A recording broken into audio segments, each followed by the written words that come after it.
दामोदर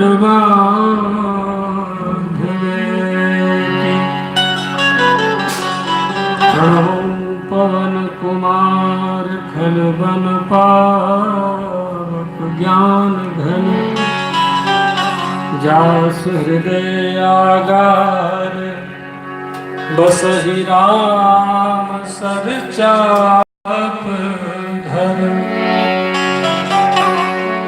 कृष्ण के सब कृष्ण के सब कृष्ण के सब पाहि नाम राम राघव राम राघव श्री राम राघव रक्षमा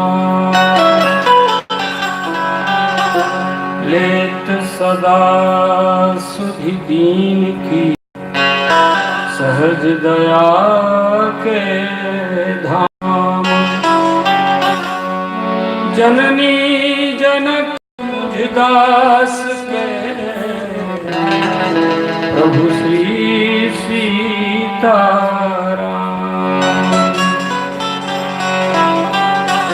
मिसरी को मिछली कहे कहे चीर को तीर छोटो सो शुत नंद को हरे हमारी पीर।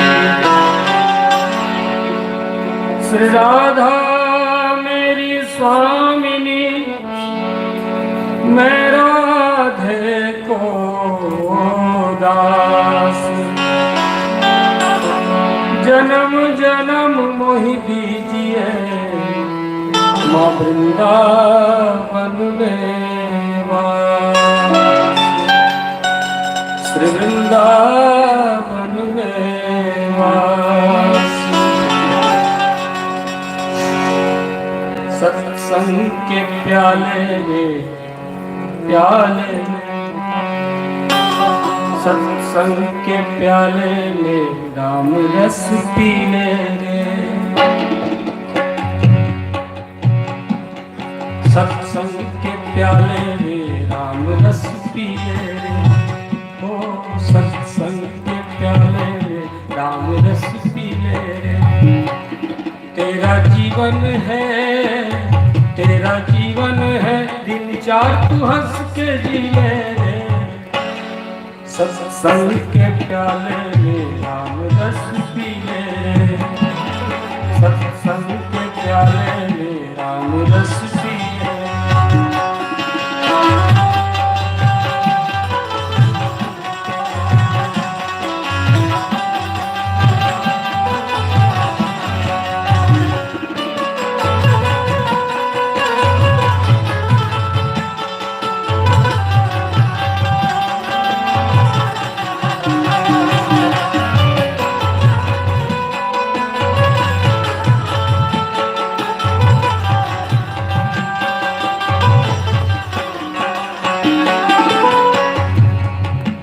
सत्य जहाँ है राम वहाँ है राम बिना आराम कहाँ है। सत्य जहाँ है राम वहाँ है राम बिना आराम कहाँ है। ऐसे घट घट के राम ऐसे जन जन के राम को तू भज ले रे।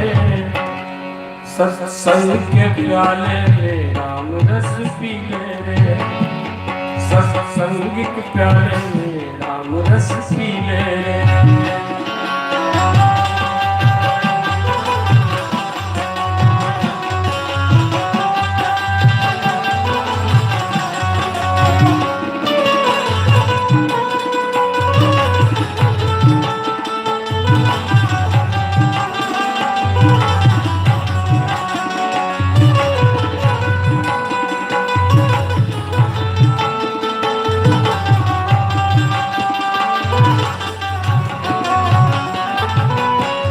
राम दशरथ के बालक एक राम सब जग के पालक।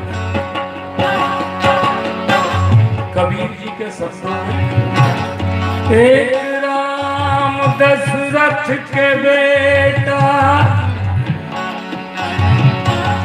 एक राम घट घट में लेटा, एक राम सब जगत पसारा, एक राम है जग से न्यारा। एक राम दशरथ के बालक, एक राम सब जग के पालक, एक राम दशरथ के बालक, एक राम सब जग के पालक। ऐसे जन जन के राम, ऐसे जन जन के राम को तू भज ले। सत्संग के प्याले में, प्याले में, सत्संग के प्याले में राम रस पी ले। तेरा जीवन है, तेरा जीवन है दिन चार तू हंस के जी ले रे। सत्संग के प्याले में राम रस पी ले, सत्संग के प्याले में राम रस पी ले, राम रस पी ले, राम रस पी ले, राम रस पी ले। बोलिए श्री राम भद्र भगवान की जय, वृंदावन बिहारी लाल की जय। अवस्थी परिवार के सत्संकल्प से आयोजित श्रीमद् भागवत ज्ञान यज्ञ के द्वितीय दिवस पर अब आप हम सब उपस्थित हैं। भागवत प्रांगण पर उपस्थित दिव्य समुदाय को, साथ ही विद्वज्जनों को, प्रेमामयी वात्सल्यमयी माताओं बहनों को व्यासपीठ से मेरा कोटिशः प्रणाम। आइए 2 मिनट आप हम सभी मिलकर भगवान नाम संकीर्तन करें। पश्चात आज की कथा मैं आपके बीच भगवत कृपा से निवेदन करूंगा। आनंद से 2 मिनट भगवान नाम संकीर्तन कर लें। है ये दुनिया मुसाफिर खाना, मत धोखे में आ जाना। है दुनिया मुसाफिर खाना, मत धोखे में आ जाना। है दुनिया मुसाफिर खाना, मत धोखे में आ जाना। है दुनिया मुसाफिर खाना, मत धोखे में आ जाना। ओ मत धोखे में आ जाना, मत धोखे में आ जाना। मत धोखे में आ जाना। मत धोखे में आ जाना। है ये दुनिया मुसाफिर खाना, मत धोखे में आ जाना। है दुनिया मुसाफिर खाना, मत धोखे में आ जाना। हरि नाम सुधा रस पीना, हरि नाम सुधा रस पीना। औरों के लिए भी जीना, औरों के लिए भी जीना। औरों के लिए भी जीना। औरों के लिए भी जीना। तुम दिल न किसी का दुखाना, मत धोखे में आ जाना। है दुनिया मुसाफिर खाना, मत धोखे में आ जाना। है दुनिया मुसाफिर खाना, मत धोखे में आ जाना। है दुनिया मुसाफिर खाना, मत धोखे में आ जाना। है दुनिया मुसाफिर खाना, मत धोखे में आ जाना। है दुनिया मुसाफिर खाना, मत धोखे में आ जाना। कोई काम न ऐसा करना, कोई काम न ऐसा करना। मन में डरना, जिससे हो मन में डरना, जिससे हो मन में डरना, जिससे हो मन में डरना। ऐ वंदे प्रेम लुटाना, मत धोखे में आ जाना। है दुनिया मुसाफिर खाना, मत धोखे में आ जाना। है दुनिया मुसाफिर खाना, मत धोखे में आ जाना। है दुनिया मुसाफिर खाना, मत धोखे में आ जाना।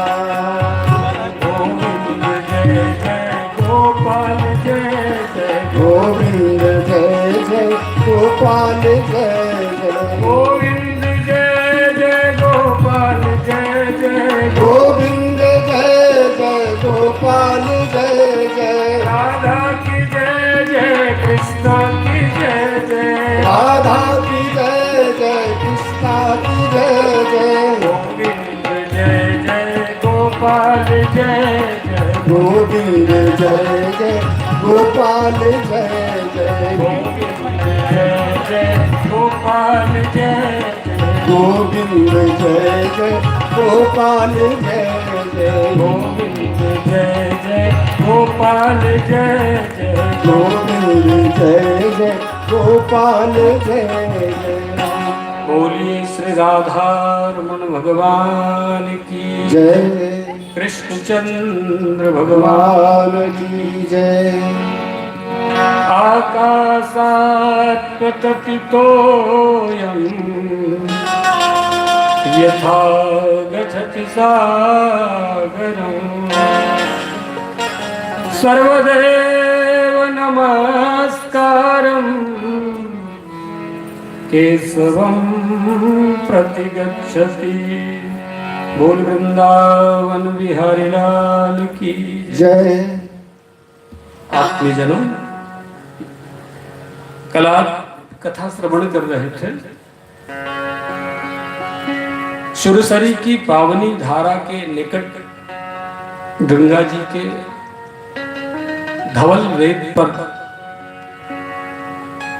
परीक्षित जी महाराज अब निश्चिंत होकर अपने आप को गुरु चरणों में समर्पित करते हुए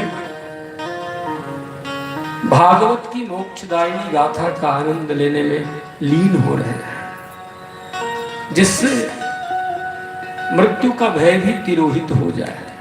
आश्वस्त किया गुरुजी ने कि सबसे पहले आप ये मान्यता त्याग दो कि मैं देही हूं, क्योंकि भय का संबंध देह से ही बनता है, शरीर से ही बनता है। हम अपने आप को शरीरी मानकर ही जीते हैं। देह की क्षुद्र सीमाओं को पशु नहीं लांघ सकते, उनकी अपनी योनि की बाध्यता है बेचारों की, उनमें वो चैतन्यता नहीं है। पर मानव होकर भी अगर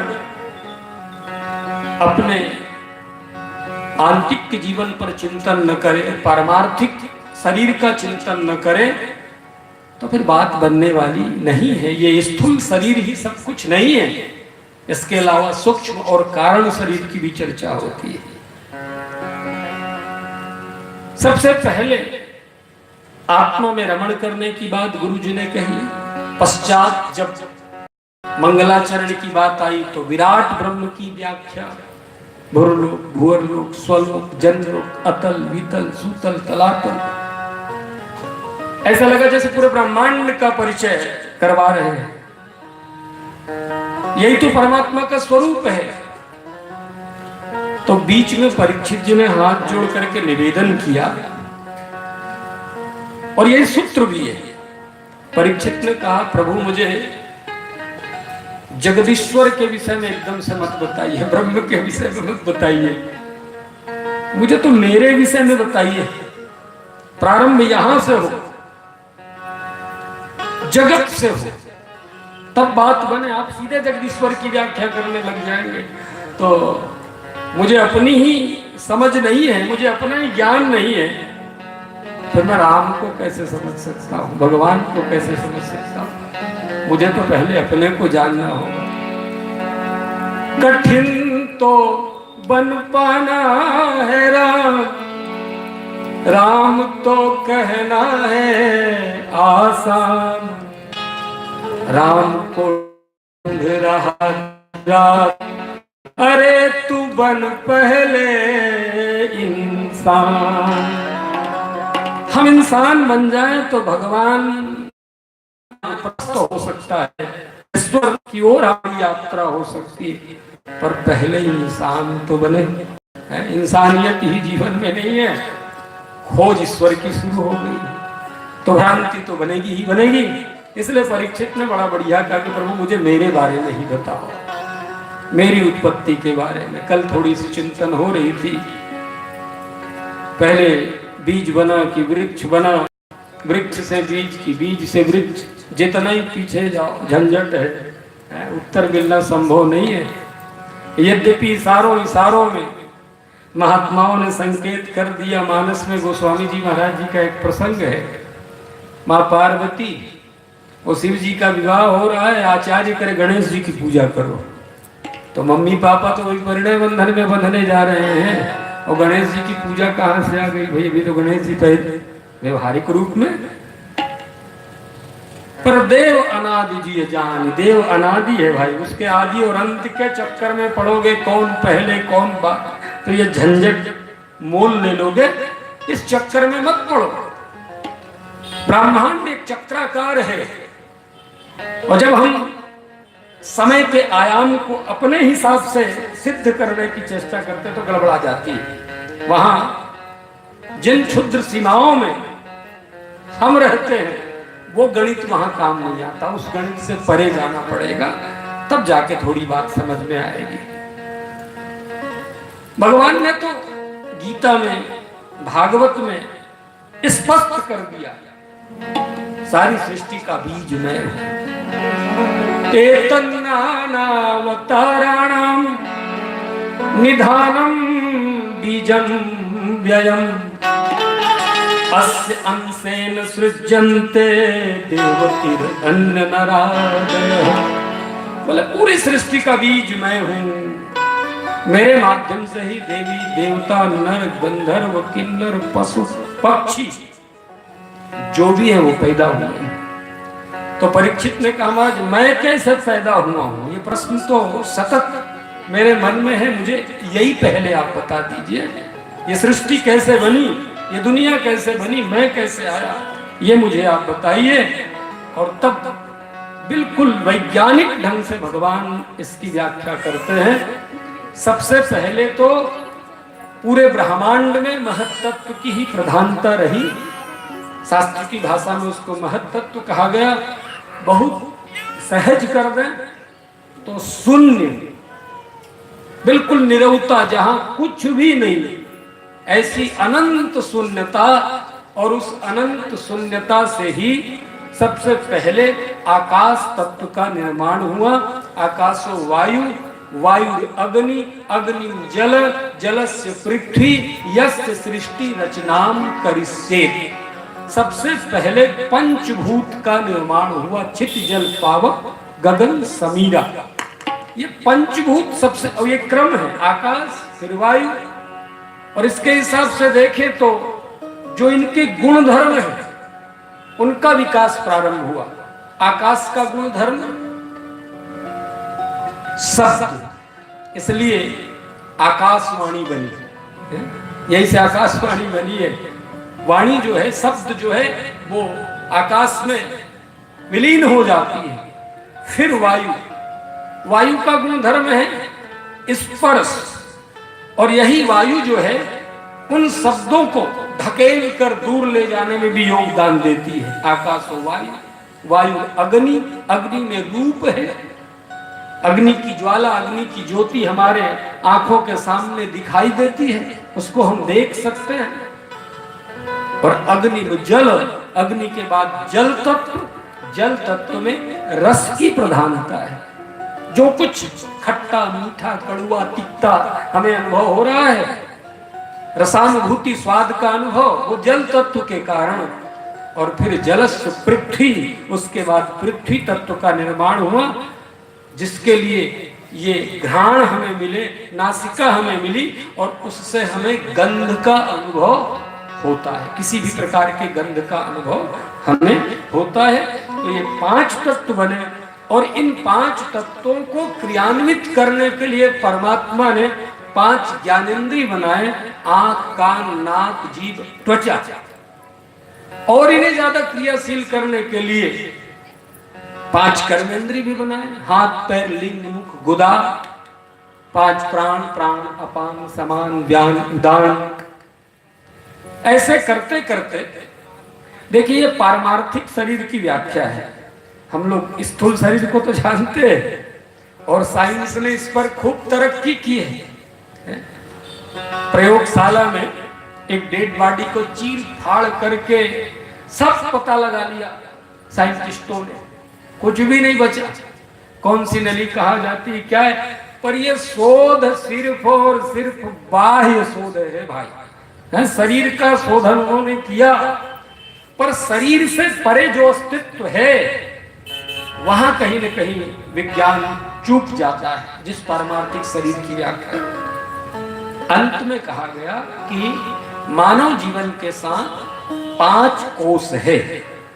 आत्मजनों थोड़े लोग और बिल्कुल कथा के प्रेमी, कथा के जानने वाले लोग ही उपस्थित हैं, तो ऐसी बातें रखने में रस आता है, आनंद आता है।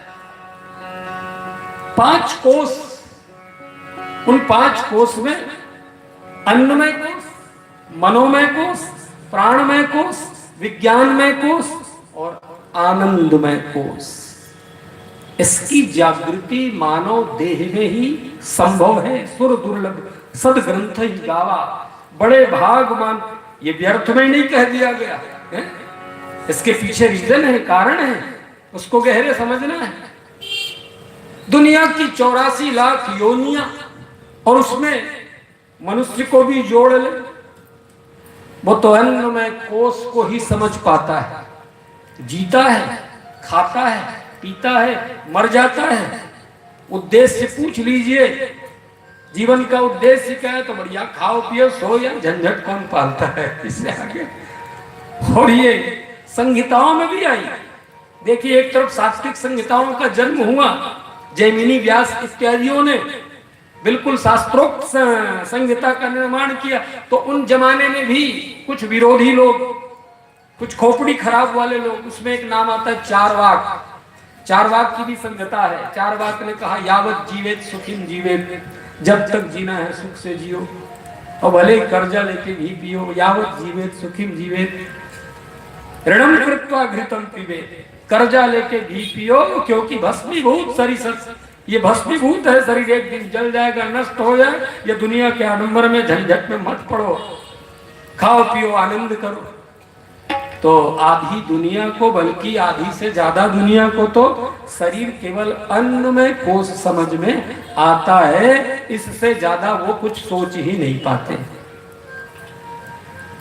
थोड़े से आगे बढ़े तो मन के स्तर पर भी सब लोग विचार करते हैं। ये शरीर मन का भी खजाना है, मन का ही सारा खेल है, मन का ही साम्राज्य है हमारे जीवन में। इसी से तो मुक्त होना है। मन एवं मनुष्य नाम कारणम बंध मोक्ष एव, मन ही बंधन का कारण, मन ही मुक्ति का कारण। मन कहता है चलो कथा में तो आ जाते हैं, मन कहता है बहुत हुआ चलो आराम करे, तो उठ के चल देते हैं। ये मनोमय कोष तक हम पहुंचते हैं। उससे आगे जो बढ़े वो प्राणमय कोष को समझ पाए। शरीर में जो प्राण अपान समान व्यान उदान है, जिसके आधार पर हम अपने स्वास्थ्यगत चीजों को समझते हैं, ये प्राण का भी खजाना है। शरीर बिल्कुल सुंदर है, दिव्य है काया, पर प्राण के बिना इसका कोई अस्तित्व नहीं है। एक व्यक्ति दौड़े दौड़े आया और दौड़े दौड़े आके बताने लगा, अरे आहा क्या कहूं, ऐसी अद्भुत सुंदरता मैंने देखी नहीं। मेघ के समान काले काले घुंघराले बाल हैं, बिल्कुल धवल उनकी काया, रंग भी गोरा है, नख सिख सौंदर्य की प्रतिमूर्ति है। आंख को कहूं कि कान को कहूं कि नासिका को कहूं कि ओष्ठ को कहूं, नख सिख ऐसे प्रतीत होता है जैसे भगवान ने विशेष अपने हाथों से गढ़ा है। कोई कमी नहीं, कोई कमी नहीं, कमी बस एक ही बात की है। तो सामने वाले ने कहा इतनी व्याख्या कर रहे हो, कमी किस बात की है ये तो बताओ। तो उसने कहा प्राण नहीं है, जिंदा नहीं है। अब कुछ अस्तित्व है उसका, है सब है पर जिंदा ही नहीं है, तो किस काम का है? माटी है भाई वो।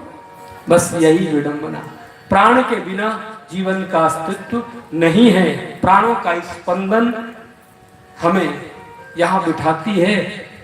प्राणों में जब तक संचार है, ऊर्जा है, तेज है, तभी तक आपके द्वारा सारे उपक्रम संभव है। और प्राणमय कोश के बाद विज्ञानमय कोश की यात्रा होती है। विज्ञानमय कोश आज विज्ञान का तो चमत्कार है और इसको कदापि नकारा नहीं जा सकता। वो एक विज्ञापन टेलीविजन में पहले आता था बड़ा बढ़िया, कर लो दुनिया मुट्ठी में कर लो दुनिया मुट्ठी में, कि ऐसा तो नहीं दुनिया को मुट्ठी में करने के चक्कर में अपना बच्चा ही मुट्ठी से बाहर होगा। माँ बाप परेशान न तो क्या करे महाराज, 24 घंटा बच्चा मोबाइल से ही चिपका रहता है। जब देखो व्हाट्सएप, जब देखो यूट्यूब, जब देखो फेसबुक। ज्यादातर माँ बाप इसी बात से परेशान है और शुरुआत में गड़बड़ी वही करते हैं। बच्चे को बहलाने के लिए मोबाइल पकड़ा देते हैं तो मुसीबत तो बनेगी ही बनेगी भाई। विज्ञान कोई दो मत नहीं, विशेष ज्ञान है और ये समाज को गति देने के लिए बनाई गई, इसका आविष्कार हुआ। एक अदना सा इंसान सांसारिक गतिविधियों को घटते हुए देखता है पर कुछ सोच नहीं पाता। वहीं पर एक ऐसा बुद्धिजीवी भी हुआ जिन्होंने फल के गिरने को देखा और फल को गिरते हुए देख करके गुरुत्वाकर्षण के सिद्धांत को समझ लिया कि धरती में गुरुत्व का बल है, वो जान लिया। और ऐसे ही वैज्ञानिक आविष्कार हुए। इसमें कोई दो मत नहीं कि वैज्ञानिक आविष्कार विकास के लिए हुआ है। और आदमी को आज जिस ऊंचाई में इंसान है, अगर भौतिकता की दृष्टि से देखा है तो इस ऊंचाई में, इस व्यवस्था में इंसान इसके पहले कभी नहीं था। यह सत्य है। और दूसरी बात ये विज्ञान अगर मर्यादा में है, अगर इसके पीछे पेशेंस है, धैर्य है, तो निश्चित ये वरदान है। अन्यथा इसको अभिशाप बनते भी देर नहीं लगती। दो चीजें, धर्म और विज्ञान, सतत इसका द्वंद्व चल रहा है। ऐसा समझिए कि एक आदमी घनघोर जंगल में छोड़ दिया गया, बीहड़ में छोड़ दिया गया, वो भी काली अंधियारी रात में, कुछ भी दिखाई नहीं दे रहा, एक जुगनू तक दिखाई नहीं दे रहा है। रास्ते समझ में आए तो संभव ही नहीं है।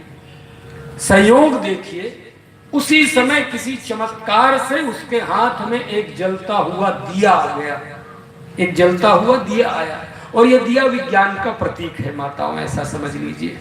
विज्ञान जलता हुआ दिया है।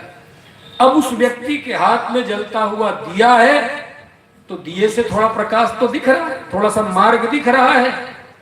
और उस दिए को लिए हुए वो सज्जन धीरे धीरे धीरे रास्ता पकड़ करके आगे बढ़ सकता है और अपने मंजिल को पा सकता है। पर इसकी 100% संभावना नहीं है। क्यों? क्योंकि उसको रास्ता तो दिखाई दे रहा है पर मंजिल दिखाई नहीं दे रहा है। दिशाओं का ज्ञान नहीं है, प्रकाश बहुत थोड़ा है। सही मार्ग पकड़ ले तब तो मंजिल तक जा सकता है। और शुरुआत में ही कहीं उत्तर के बजाय दक्षिण पकड़ा तब विकास की यात्रा के लिए निकला, पहुंच गया विनाश के लक्ष्य में। इस बात की संभावना बराबर है। वहीं पर दिया छोड़िए, विज्ञान को छोड़िए, खड़ा है, कहां जाऊं, कैसे जाऊं, किधर जाऊं, कुछ सूझ नहीं रहा। अचानक जोर की बिजली कौंधी, और बिजली का कौंधना धर्म का प्रतीक है, ऐसा मानिए। यह धर्म का प्रतीक है। जब दिव्य बिजली कौंधी गगन मंडल में, तो मार्ग भी दिखाई दिया और निश्चित जानिए लक्ष्य भी दिखाई दिया। दिव्य प्रकाश है परमात्मा का, वहां मार्ग भी दिखा और लक्ष्य भी दिखा।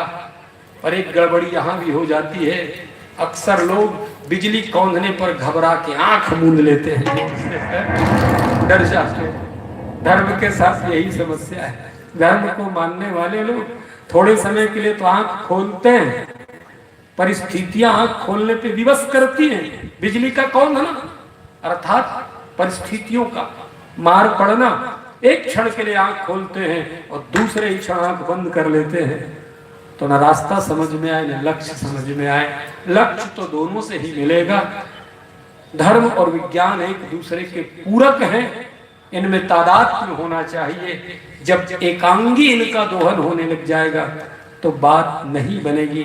मैं रेडियो में, वो बाल जीवन में आजकल तो सुनने का अवसर नहीं मिलता, 7-5 को पहले रामायण पाठ आता था, फिर आज का चिंतन, तो आत्मानंद जी महाराज का चिंतन आता था, विज्ञान बनाम ईश्वर।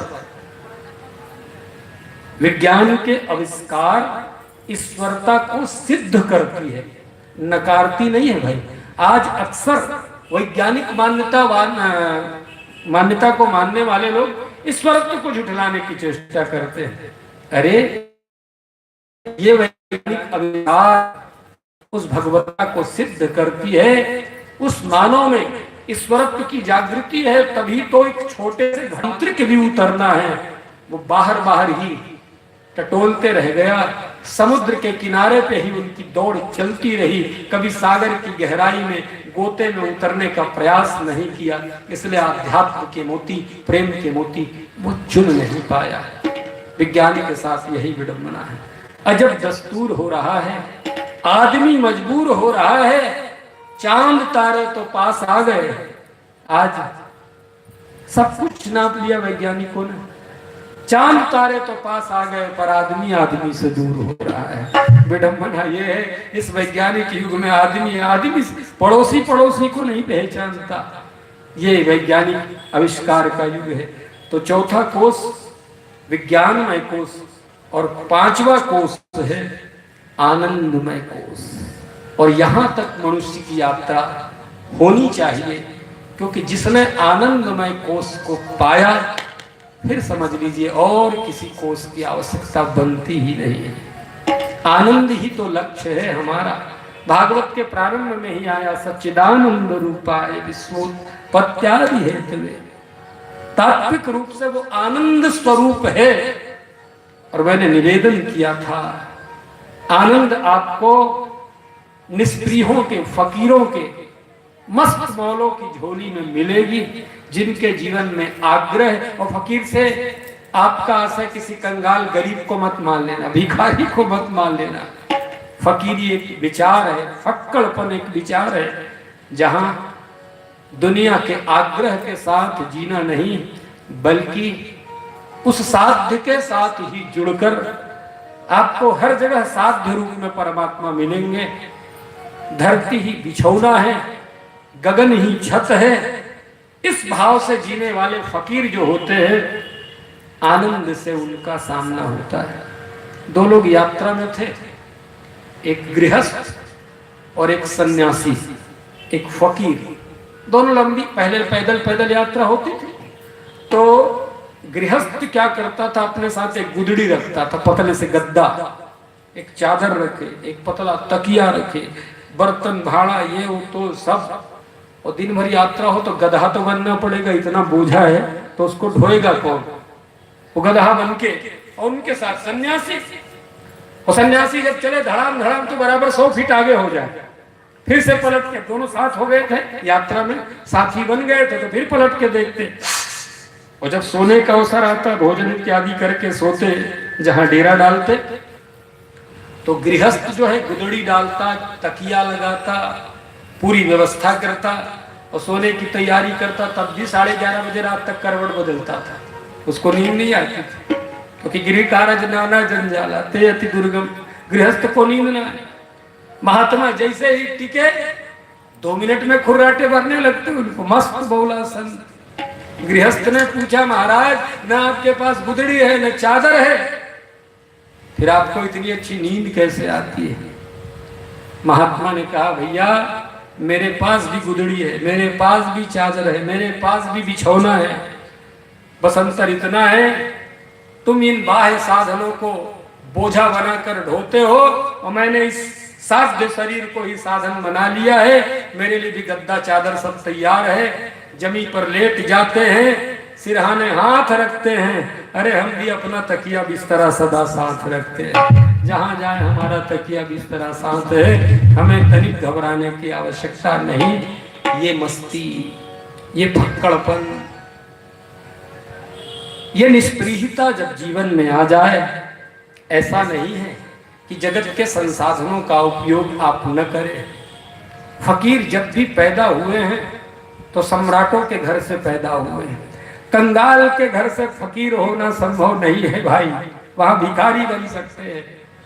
जितने फकीर हुए हैं सम्राट के घर से पैदा हुए। बुद्ध अगर फकीर हुए हैं तो राजसी ठाट बाट को लात मार के ही फकीर बने हैं। राम जी 14 साल वनवास में बिना पान ही गए हैं, तो चक्रवर्ती सम्राट महाराज दशरथ जी की गादी को त्याग करके ही गए हैं। फकीर होना विचारों में है, फकीर होना किसी आडंबर का नाम नहीं है, स्वांग का नाम नहीं है, और यहीं पर आनंद बरसती है। आनंद को पाना, सुखदेव जी ने समझाया कि बेटा तुम उसी आनंद को खोजने की चेष्टा करो। तुमने घर परिवार संसार तो त्याग दिया, पर ऐसा न हो कि हृदय के किसी कोने में उसी की वासना बनी रहे। जिसको तुमने शरीर से त्याग दिया है, अब मन से भी त्याग दो पूर्णतः, और सब कुछ त्याग करके अपने आप को डूब जाने दो भगवत चिंतन में, अपने आप को खो जाने दो प्रकृति और पुरुष में, अपने आप को बना लो इस अनंत ब्रह्मांड का हिस्सा, क्योंकि तुम्हारी पहचान, तुम्हारी शाश्वत पहचान यही है, इस ब्रह्मांड के तुम हिस्से हो। यत् अंडम तत् ब्रह्मांडम, जो एक अंडे में है, जो एक पिंड में है, वही ब्रह्मांड में है। और ये जान लीजिए, जब ये काया मिट जाएगी, जब ये आवरण हट जाएगा, तुम्हारा पतन नहीं होगा, तुम्हारा एकाकार हो जाएगा। बिंदु जब अपने नाम रूप को खो देती है, अपनी पहचान मिटा देती है, तो यद्यपि बिंदु तो नहीं रहती, पर बिंदु सिंधु बन जाती है। सरता सर जल निधि मुह जाए। बस यही प्रयास तुम करो। और इसी तारतम्य में सृष्टि प्रकरण के अंतर्गत कैसे परमात्मा ने सृष्टि का विस्तार किया, कल थोड़ी सी बात आई कि डार्विन ने विकासवाद के सिद्धांत की अवधारणा हमारे बीच रखी कि बंदर के बाद इंसान बने हैं। उन्होंने जिस जीवाश्म का और इसका उसका, मैं वैज्ञानिक सिद्धांतों को ज्यादा नहीं जानता, उन्हें तर्क दिए, पर हम अपने धर्म शास्त्रों को खोजे तो यहाँ तो बिल्कुल क्रमिक विकास हुआ है, और श्रेष्ठ से श्रेष्ठ, श्रेष्ठ से श्रेष्ठ, श्रेष्ठ से श्रेष्ठतम की ओर जीवन जो है करवट बदली है। 24 अवतार की चर्चा है, उसमें विशेष जब दशावतार को आप देखें तो जो 10 अवतार है उसमें विकास वास्त बिल्कुल कूट कूट के भरा है कि कैसे जीवन ने विकास की ओर कदम बढ़ाए हैं। उनमें पहला अवतार मत्स्य का हुआ है, जब पूरी धरती में जल ही जल, जल तत्व की ही प्रधानता थी, तो जल में अगर जीवन आएगा तो किसी जलचर प्राणी के रूप में ही आएगा। वे जलचर बन करके आए, मत्स्य बन करके आए, फिर थोड़ी सी गति पकड़ी जीवन ने, और फिर वहां से भगवान कच्छप के रूप में प्रकट हुए। कच्छप उभयचर है, जितने आनंद से वो जल में रह लेता है, उतने ही आनंद से वो थल में भी रह लेता है। फिर से गति पकड़ी जीवन ने, तो भगवान वाराह बन करके आए, और वाराह को भी जल चाहिए, मिट्टी चाहिए, कीचड़ चाहिए, पर वो ज्यादा देर तक पानी में डूबा नहीं रहता। अब जीवन थल की वो धीरे धीरे कदम बढ़ा रहा है, और उसके बाद भगवान त्रिविक्रम वामन के रूप में आए। वामन भगवान यथा नाम तथा गुण, मानव की काया तो है, पर एक बड़ा मीठा सा संकेत है, बड़े बहुने छोटे। अभी मानवीय चेतना को पता नहीं ज्ञान की कितनी ऊंचाई चढ़नी है।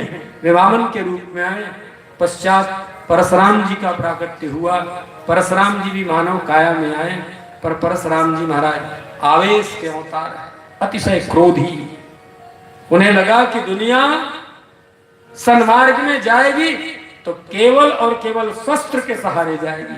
उसकी भ्रांति टूटी राम जी के आने पर। बोले महात्मा, शस्त्र तो मजबूरी है, शास्त्र जरूरी है मानव जीवन के लिए। ये प्रेरणा भगवान ने उन्हें दी। फिर स्वयं भगवान राम जी आए। राम जी मर्यादा पुरुषोत्तम हैं।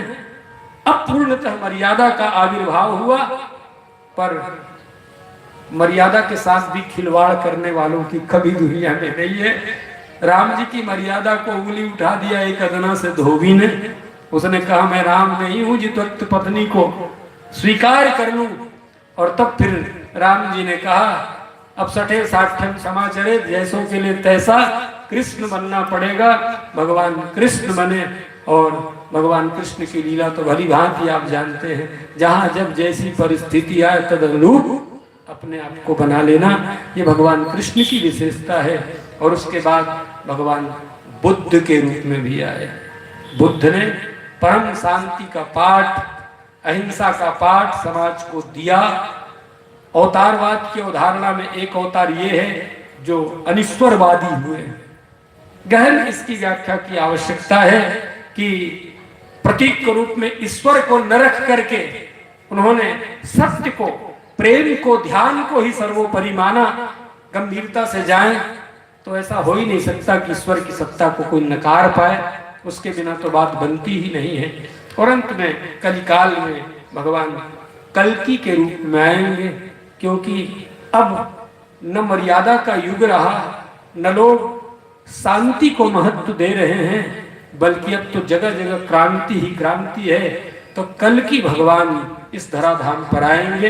ये विकास की अवधारणा यहाँ परिलक्षित होती है। और इन्हीं तारतम्य में सृष्टि प्रकरण के अंतर्गत एक विलक्षण कथा सुखदेव जी महाराज परीक्षित के समक्ष सुनाते हैं, और वो है वाराह अवतार की कथा।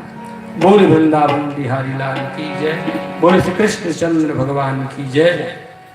आत्मीजनों, जीवन में जब जीव संयम का पालन करता है, दैहिक भाव से ऊपर उठ जाता है, तो फिर प्रेम, ध्यान और ईश्वर का सृजन होता है। अन्यथा ध्यान की ऊंचाइयों पर चूकने से भी, संयम का अनादर होने से भी, महात्माओं के कुल में भी दोष का सृजन हो जाता है। क्योंकि विधि ब्रह्मा ने दुनिया का निर्माण किया है तो दो चीजों को लेके किया है। जड़ चेतन गुण दोष में सृष्टि कीन करतार, संत हंस गुण गही पय, परिहरि वारी का। दुनिया दोष और गुण का सम्मिश्रण है। देखिए इस संसार में दोष कहां से आए, जबकि गुण की ही प्रधानता तो प्रभु ने रखी, दोष को भी उसने लिया। कैसे दोष का आविर्भाव हुआ ये बात पता चलती है। ब्रह्मा जी के मानस पुत्र हुए ऋषि मरीचि, और मरीचि के पुत्र हुए ऋषि कश्यप। कश्यप की दो पत्नियां, माता दीति और अदिति, ये दो पत्नियां।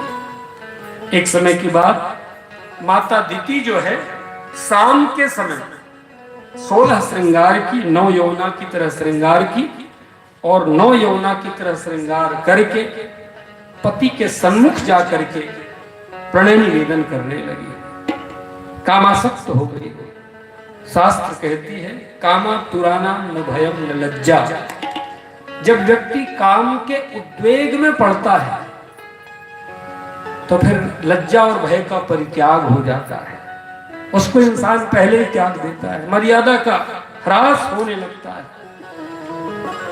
कश्यप ने कहा देवी ये सायंकालीन बेला, आसुरी बेला है।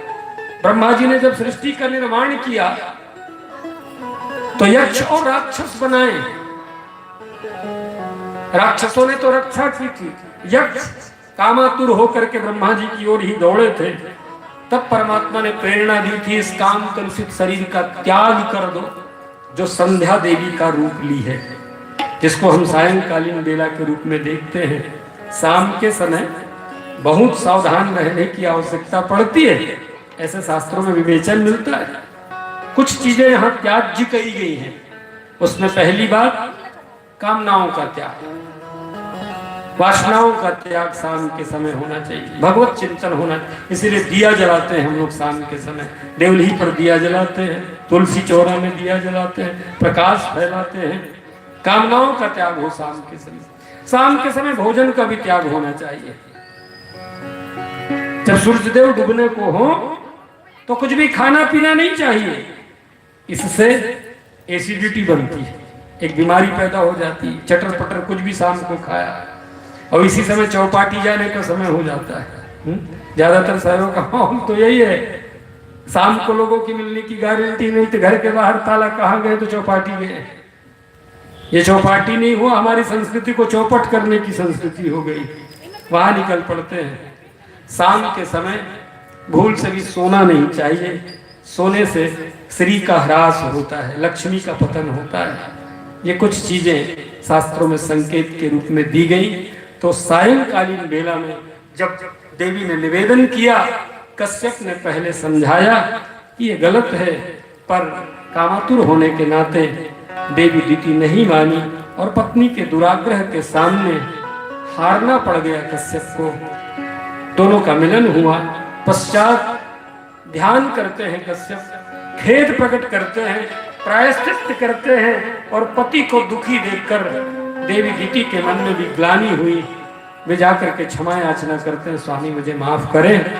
और तब कश्यप ने कहा, देवी अब देर हो गई है, अब पछताने का, अब ये क्षमा याचना करने का अवसर नहीं रहा। क्यों?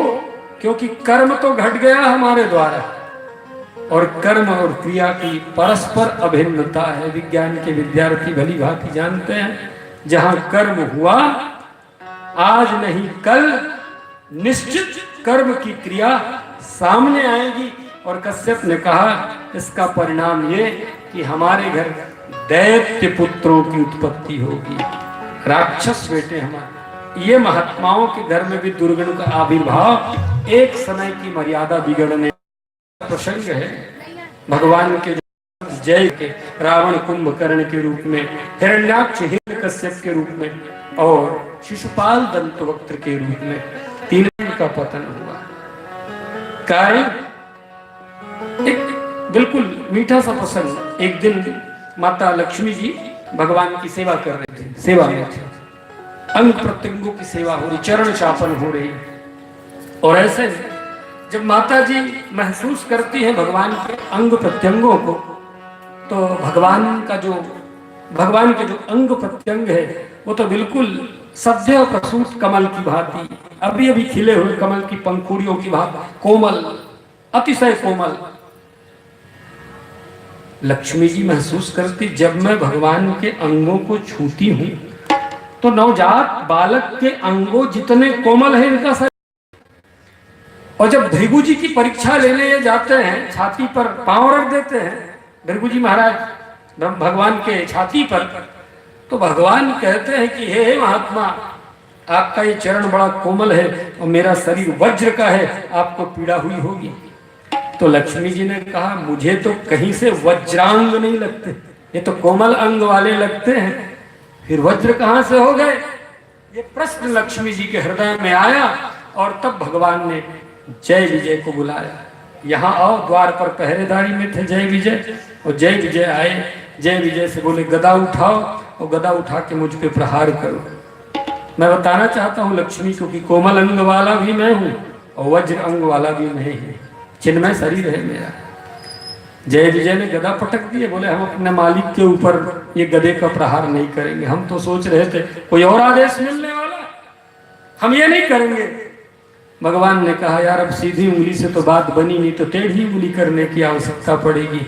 इसलिए बद्रिकाश्रम में सनत कुमारों को प्रेरित किए। सक, सनंदन, सनातन, सनत कुमार चारों भाई कौपीनधारी, अखंड ब्रह्मचर्य के प्रतीक, साधना के द्वार लांघते हुए यम नियम आसन प्राणायाम प्रत्याहार के द्वार को लांघते हुए अंतिम द्वार पर वैकुंठ के पहुंचे और अंतिम द्वार पर जय और विजय मिले। कंचन और कीर्ति के ये प्रतीक हैं। जय विजय ने रास्ता रोक दिया, बोले महाराज अभी हमारे भगवान विश्राम में है, तनिक आप प्रतीक्षा करिए। और तब महात्माओं ने कहा वैकुंठ में रहकर भी कुंठा तुम्हारे मन में है, ये भेद बुद्धि तुम्हारे मन में है, धर्मात्माओं को रोकते हो, महात्माओं को रोकते हो, तुम्हारा पतन होगा, जाओ। श्राप दे दिए। पश्चात भगवान आए द्वार पर और आकर के महात्माओं से मिले, अगवानी किए, प्रणाम निवेदन तो हुआ, पर सनत कुमारों को वैकुंठ में प्रवेश नहीं मिला, क्योंकि साधना की चरम ऊंचाइयों में भी एक गलती हो गई। मन में क्रोध का आविर्भाव हुआ और वहां से उनको भी निराश लौटना पड़ा। जय विजय का तो पतन हुआ ही हुआ। जय विजय ने कहा मालिक हमारी गलती इतनी, केवल आप विश्राम में थे तो हमने महात्मा से निवेदन किया और हमारा ये पतन हुआ, क्या दोष है हमारा? भगवान ने कहा तुम्हारा कोई दोष नहीं, सारा दोष मेरा है, क्योंकि इच्छा तो मेरी थी, तुम मेरे भृत्य हो और तुम्हारा दोष तुम्हारा नहीं माना जाएगा भैया, मेरा माना जाएगा, मेरा ही ये दोष है। इसलिए जय विजय का पतन तो 3 बार हुआ है, पर भगवान अपने साकेत धाम को त्याग कर 4 बार दुनिया में आए हैं इनके संहार के लिए। रावण और कुंभकर्ण का संहार तो राम रूप में हुआ, शिशुपाल दंतवक्र का संहार कृष्ण रूप में, पर हिरण्याक्ष और हिरण्यकश्यप ये लोभ हैं और लोभ की बीमारी एक अवतार में भगवान नहीं मार पाए, 2 बार उनको आना पड़ा, एक बार हिरण्याक्ष के रूप में और एक बार हिरण्यकश्यप के रूप में। ऐसा लगता है कि ये लोभ की बीमारी ही सबसे बड़ी बीमारी है। जो सत विकार है इसमें लोभ का ही स्थान सर्वोपरि है। लोभी का लोभ कभी तृप्त नहीं होता, साम्राज्य को पाकर, संसार की पूंजी पाकर के भी लोभी कभी अघाता नहीं है। आत्मीजनों, यही जय और विजय आज कश्यप दीति के घर संतान के रूप में प्रकट होते हैं। बोल वृंदावन बिहारी लाल की जय, बोले श्री कृष्ण चंद्र भगवान की जय। कथा के तारतम्य में कहा गया ये दोनों रोज 1.25 हाथ बड़े हो जाते थे और इतने ऊंचे हो गए, बड़े हो गए। दिव्य सौहेम किरीट कोटि विनिरुद्धौ काष्ठौ सुपुर्दंग दाभुजौ। हिरण्याक्ष के स्वर्ण मुकुट का अग्रभाग स्वर्ग तक जाने लगा। बोलिए श्री राधा भगवान की जय, सिया राम जय